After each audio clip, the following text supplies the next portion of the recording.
ഏയ് ചിപ്പി, വർഷങ്ങൾക്ക് ശേഷം കാണാൻ പോണോ ആവേശം കാണാൻ പോണോ? അങ്ങനെ പറയല്ലേ, പറ. അടിപൊളി എന്ന് പറയുന്നു, ഒരെണ്ണം പറ. അപ്പൊ ആവേശം കാണാൻ പോ.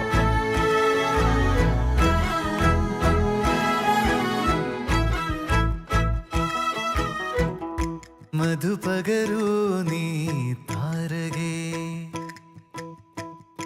മനസ്സിലെ മോഹം നീയേ.